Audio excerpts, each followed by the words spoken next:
میرے نزدیک تو شان مسعود ایک ایسا کریکٹر ہے پاکستان ٹیم میں جس کو ہر پلیئر ہی پسند کرتا ہے، جو ٹیم میں تھا یا نہیں تھا۔ پلیئرز کے ساتھ ان کی اپنی ایک رسپیکٹ کا میٹر بھی تھا، اپنی دوستی یاری بھی اپنی جگہ تھی۔ تو ہوں کسی کو میرا نہیں خیال کہ کوئی ایسا فرق پڑا ہے شان مسعود پہ کیپٹن بننے سے کہ کوئی پلیئر ناراض ہوا ہو، خاص کر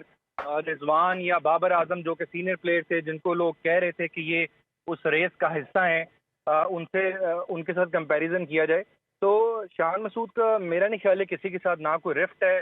ایک بڑا پازیٹیو کریکٹر ہے، وہ ہر ایک پلیئر کو ساتھ لے کے چل سکتا ہے، یہ ابیلٹی بھی ان کے اندر ہے۔ تو میرا خیال ہے کہ ایک بہتر فیصلہ ثابت ہو سکتے ہیں شان مسعود بطور کپتان جب بابر اعظم نے کپتانی چھوڑی ہے۔ تو آپ کو کیا لگتا ہے کون سے ایسے لڑکے ہمارے ڈومیسٹک میں ہیں جو T20 میں کم بیک کر سکتے ہیں؟ جیسے صاحبزادہ فرحان اور احمد شہزاد کی تو ہم بات کر رہے ہیں، یا اس کے علاوہ کوئی ایسے لڑکے آپ کو لگتا ہے کوئی جو دوبارہ ٹیم میں واپس آ سکتے ہیں؟ دیکھیں، اظہار نے بڑی خوبصورت بات کی ہے کہ ہمیں جو بھی فیصلہ کرنا ہے اس کے بعد اس فیصلے کے اوپر کھڑے ہونا ہے، اسٹیک کرنا ہے۔ احمد شہزاد کو ہم نے 2018 کے اندر بھی اس کا ہم نے کم بیک کروایا تھا، 3 میچز دیے، تینوں میچز کے اندر اس کو 3 مختلف ڈفرینٹ پوزیشنز کے اوپر موقع دیا گیا، وہ 3 میچز میں ناکام ہوا، اس کے بعد اس کو پھر ٹیم سے سائیڈ لائن کر دیا گیا۔ عامر جمال کی آپ نے بات کی ہے، اس نے یقینی طور پر بڑی زبردست پرفارمنسز دی ہیں، لیکن صرف آسٹریلیا ٹور یا نیوزی لینڈ ٹور میں اس کی پرفارمنس دیکھ کے اس کو ٹیم سے سائیڈ لائن نہیں کرنا چاہیے۔ عبداللہ شفیق کا بھی ڈیبیو نیوزی لینڈ کے اندر کروایا گیا تھا، لیکن اس کی ابیلٹی نظر آ گئی تھی، گو کہ وہ وہاں پر فلاپ ہوا، لیکن ٹیم کے ساتھ رکھا، اس کا فائدہ یہ ہوا اور اس کا جو صلہ ہمیں نظر آیا ہے کہ وہ ایک پراپر پلیئر بنتا جا رہا ہے۔ اس کو جب ٹائم ملا ہے وہ اور گروم کیا ہے، اس نے اور جی اپنی کرکٹ کو امپروو کیا ہے۔ تو یہ بڑا ضروری ہوتا ہے کہ ایک پلیئر کو یہ کانفیڈنس دیا جائے نہیں ہے، آپ فری مائنڈ کے ساتھ اس سیریز کے اندر کھیلیں، رزلٹ کچھ بھی آئیں، آپ کو یہ پرواہ نہیں کہ ٹیم سے باہر ہو جائیں گے، تو پھر ہی وہ پلیئر آگے آپ کی ٹیم کے لیے فائدہ مند ہو سکتا ہے۔ فہیم اشرف کو یقینی طور پر بہت چانسز دیے، یہ اس بار بھی ہم نے لاسٹ ٹائم بھی ان کو دیکھا کہ صرف ٹیسٹ سیریز تک ان کو محدود کیا گیا، ٹیسٹ ٹیم میں رکھا گیا، پرفارمنس ان کی ifs and buts کے ساتھ ہی ابھی تک دکھائی دے رہی ہیں۔ لیکن میں سمجھتا ہوں کہ ہمارے پاس فاسٹ بالنگ آل راؤنڈر میں ڈومیسٹک کے اندر بھی خاص آپشن نظر نہیں آ رہی۔ ایک آپشن ہم نے کریٹ کی عامر جمال کی صورت کے اندر، تو اب عامر جمال اور فخر زمان کا کمپیریزن تو ضرور ہوگا اور ہونا بھی چاہیے، لیکن میں یہ سمجھتا ہوں کہ اگر عامر جمال کو آپ موقع دیتے ہیں اور وہ اس موقع کے اوپر آپ اس کا فائدہ بھرپور طریقے سے نہیں اٹھا پاتے پہلی سیریز کے اندر، تو پھر یہ نہ ہو کہ آپ ان کو بالکل سائیڈ لائن کر دیں، آپ ان کو ٹیم کے ساتھ کم از کم رکھیں، جس طرح آپ نے فہیم اشرف کو جو ہے وہ کانفیڈنس دیا، ٹیم کے ساتھ رکھا، ان کی پرفارمنسز اونچ نیچ آتی رہی، لیکن میں سمجھتا ہوں کہ اب ان دونوں پلیئرز کو میں سے اگر آپ نے کسی ایک کا چناؤ کرنا ہے تو یقینی طور پر آسٹریلیا سیریز کے اندر، خاص کر ٹیسٹ میچز کے اندر، میں تو فہیم اشرف کا چناؤ اس وجہ سے کروں گا کہ ان کے پاس ایکسپیرینس ہے۔ اس کے بعد آگے نیوزی لینڈ سیریز ہے، نیوزی لینڈ سیریز کے اندر آپ یقینی طور پر عامر جمال کو ٹیسٹ کریں، ابھی وہ ٹیم کے کیمپ کے اندر موجود ہے، یقینی طور پر جتنی دیر تک وہ کیمپ کے ساتھ ٹیم کے ساتھ رہیں گے، آسٹریلیا کی کنڈیشنز کو بھی جانیں گے اور اپنی سکلز پہ بھی مزید بہتر کام کر سکیں گے۔ اچھا، ایک جو ایکس فیکٹر T20 کے اندر ابوبکر، ایک میں نا ایکس فیکٹر کے حوالے سے بات کرنا چاہوں گا، جو لگتا ہے ہمیں کہیں نہ کہیں ڈفرینس ڈال سکتا ہے یا ایک سرپرائز فیکٹر ایکس فیکٹر ہو سکتا ہے، وہ سائم ایوب ہے۔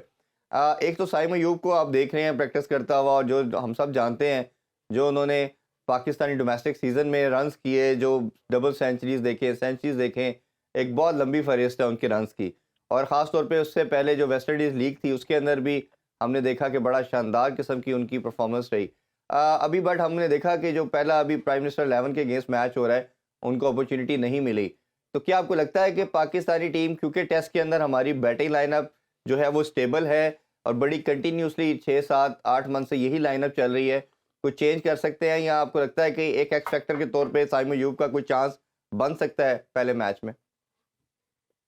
دیکھیے، پہلے میچ میں تو مجھے نہیں نظر آ رہا، اگر انہوں نے پہلے میچ کے اندر چانس دینا ہوتا تو شاید کینبرا کے اندر جو پریکٹس میچ ہوا ہے اس کے اندر ضرور ان کو موقع ملتا، لیکن عبداللہ شفیق اور امام الحق جس طریقے سے پرفارمنس دیتے آ رہے ہیں تو میں نہیں سمجھتا کہ ابھی سائم ایوب کو ٹیسٹ کے اندر فوری طور پر کوئی چانس مل سکتا ہے، لیکن یقینی طور پر اگر پہلے 2 ٹیسٹ میچز کے اندر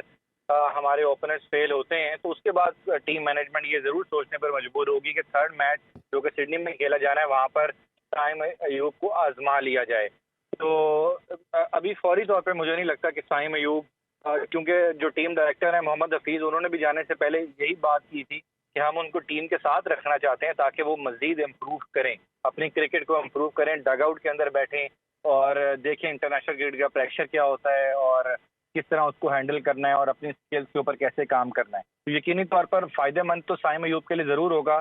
لیکن ابھی مجھے نہیں لگتا کہ امام یا عبداللہ شفیق میں سے آپ کسی کو پہلے 1 یا 2 ٹیسٹ کے اندر سائیڈ لائن کر کے سائم ایوب کو موقع دیں. بالکل. عبداللہ شفیق ایک ایسا پلیئر تھا جس کو بورڈ نے انڈورس کیا، جس پہ اسٹک رہے اور اس کے ساتھ لے کے چلے، اور جب موقع ملا اس کو چانس دیا. تو اب سائم ایوب کے حوالے سے میں کانشیس اس لیے ہوں کہ ٹیلنٹ ہے، سب کچھ ہے، کہ کہیں اس کو بھی اسی ٹریک پہ لگا کے اپرچونٹی نہ ملے اور وہ میئر ٹیم کے ساتھ سیشن کر کے واپس آ جائے اور اپرچونٹی نہ مل سکے. دیکھیں اس حوالے سے آپ سائم ایوب کی اگر ہم اگزامپل لیں تو شاید میں بھی سمجھتا ہوں کہ ابھی آسٹریلیا میں ٹیسٹ کھیلنا اور ایک ایسی جگہ ٹیسٹ کھیلنے جانا جہاں پہ ہم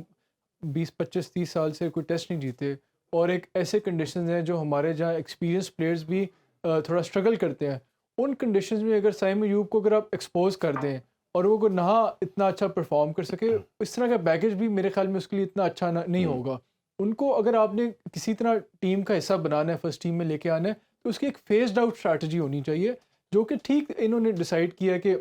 جن کھلاڑیوں نے ڈومیسٹک میں اچھا پرفارم کیا، آپ نے اس کو ریوارڈ کرنے کے لیے اسکواڈ کا حصہ بنایا، جو ایک in itself is a big honour. تو اب آپ کو اپنی اپرچونٹی کے لیے you have to wait for the right moment. اب میں ایگزامپل لوں گا، جس طرح ڈیوڈ وارنر ہے، آسٹریلیا کو آپ کو پتہ ہے جو اوپنرز ہیں ڈیوڈ وارنر اور عثمان خواجہ ہیں، ان کی اب جب ڈیوڈ وارنر ریٹائر ہونے جا رہے ہیں تب اس بارے میں ڈیبیٹ کی جا رہی ہے کہ ان کو ریپلیس کون کرے گا، جس میں 3 کنٹینڈرز ہیں، کیمرون بینکرافٹ ہے، مارکس ہیرس ہیں جو ابھی پی ایم 11 میں کھیل رہے ہیں، ساتھ ہی میٹ رینشو ہے. تو یہ 3 ایسے کھلاڑی ہیں جو کافی عرصے سے who have been knocking on the first team کی ناک کر رہے ہیں، لیکن انہیں ابھی تک اپنی جگہ نہیں بنا سکے. تو اگر آپ کسی کھلاڑی کو ایک نی جرک ریئیکشن کے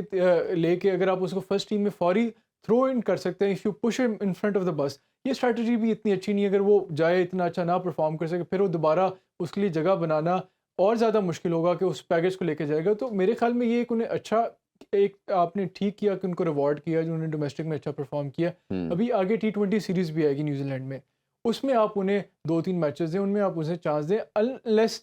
کہ جو آپ کے اوپنرز ہیں بہت ہی ان کا بہت ہی ہاربل قسم کی پرفارمنس رہی. لیکن پھر بھی میں سمجھتا ہوں کہ جو آپ کے اوپننگ ہے یا جو آپ کے پہلی 3-4 اسپاٹ ہیں بیٹنگ لائن اپ کے حوالے سے، پاکستان کی ٹیسٹ بیٹنگ لائن وہ کافی حد تک فکسڈ ہے. اس میں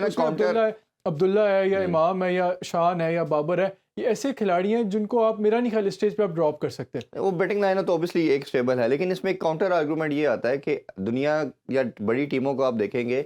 تو according to the condition, according to the team, وہ اپنی ٹیم سلیکشن کرتے ہیں. باقی اگر بیٹنگ لائن کی بات کریں تو یہ ساؤتھ شکیل اب کھیلے گا تو پتہ چلے گا، کیونکہ ان کے جتنے رنز کیے ہیں یا بڑی اننگز کھیلی ہیں وہ سب کانٹیننٹ میں کی ہیں. اسی طرح سلمان علی آغا نے بھی رنز ادھر کیے ہیں. ان دونوں کے لیے بھی بہت چیلنج ہوگا کہ جو آسٹریلین بالنگ لائن اپ کھیلتے ہیں. جو سب سے بڑا میرے لیے کنسرن ہے اور جو میں آپ سے بھی ضرور جاننا چاہوں گا وہ امام الحق ہے کہ سب کانٹیننٹ کی پچز کے اوپر ایشیا کپ اور ورلڈ کپ میں 16 میں سے 12 دفعہ وہ شارٹ بال پہ آؤٹ ہوئے ہیں. ٹھیک ہے، وہ ہر ٹیم نے کام کیا ہوا ہے. جس طرح وہ ابرار کے والے سے بات کر رہے تھے کہ انہوں نے ویڈیو دیکھ کے اس کے انالیسس کر کے اس کی بال کی مسٹری بال کو انہوں نے پکڑ لیا کہ کون سی بال اندر آئے گی، کون سی بال باہر رہے گی. تو اسی طرح جب اتنا ایویڈنٹ ہو جائے، اب ورلڈ کپ میں ہر ٹیم کو معلوم تھا ایشیا کپ میں کہ اس کو شارٹ بال کرنی ہے، اس نے شارٹ مارنی ہے، اور ٹیسٹ میں تو آپ کو پتہ ہے کہ فیلڈر کو پلیس بھی اب اپنی جگہ مرضی سے کر سکتے ہیں.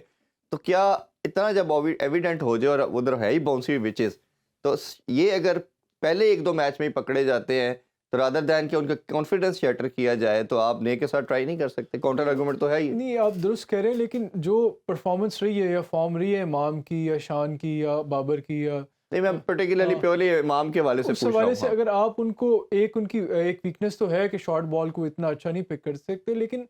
دین اگین آپ کا جو ان کی فارم رہی ہے سب کانٹیننٹ میں یا ریسنٹ ٹیسٹ فارم رہی ہے، اس بیسس پہ ان کا ڈراپ ہونا ابھی نہیں بنتا. ابھی یا تو اگر وہ 2-3 ان کی اننگز ایسی جاتی ہیں، میچز ایسے جاتے ہیں جس میں وہ نہیں کنسسٹنٹلی وہی غلطی دوبارہ کرتے ہیں، تو پھر آپ رسک لے سکتے ہیں. لیکن جس طرح کہ یہ ٹور ہے، جس طرح کے وہاں کے کنڈیشنز ہیں، آپ بالکل بھی ایک ایک فریش ان ایکسپیرینسڈ لڑکے کو وہ کمنس، ہیزل ووڈ اور اسٹارک کے آگے نہیں ایکسپوز کر سکتے. اور آپ کی جو اسٹارٹ ہے، آپ کی سالیڈیٹی ہے جو اوپننگ ہے یا جو آپ کے ٹاپ آرڈر کی سالیڈیٹی ہے، اسے میرا خیال میں ابھی تو فی الحال آپ کو رسک نہیں لینا چاہیے۔